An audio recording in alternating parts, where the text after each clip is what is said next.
Hello everyone, it's Mr. Punquist from Heavy Ammo Inbound, and today I want to talk a little bit about reusing assets in Destiny 2 and my thoughts on that. So this commentary is a very late response to some of the comments that were talking about the Crucible map, Vostok, that was shown during the IGN first month, which, if you didn't know, Vostok is a map built around the other half of the Iron Temple where Efridi hangs out during Iron Banner. Now, a bit of hate has been thrown at Bungie's way for, quote, reusing assets.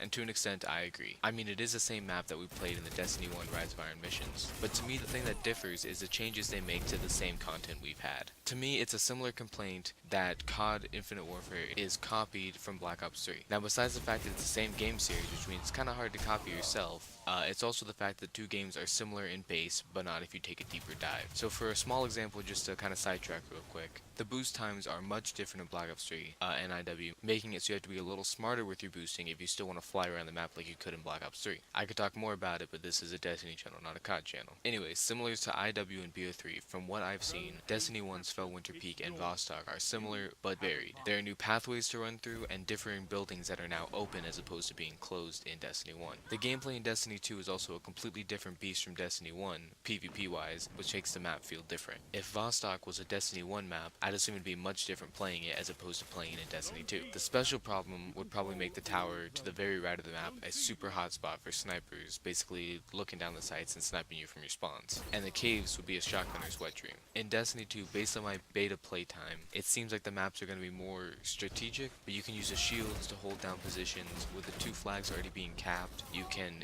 make a rush to be more organic as opposed to just what usually happens in control maps nowadays. It just seems like it will play better. The reusing of assets also helps the world feel more connected. When D2 comes out, I don't really expect to see that many locations from Destiny 1, let's be honest. But if there were absolutely zero locations from Destiny 1, it would feel like a completely different universe or area of space with similar things from the original series, from the original game. But having one half of Fellwinter's Peak, and I'm assuming the other side since we see Guardians over there with Cabal attacking in the background in one of the trailers, it makes the world feel more consistent with itself from the past games.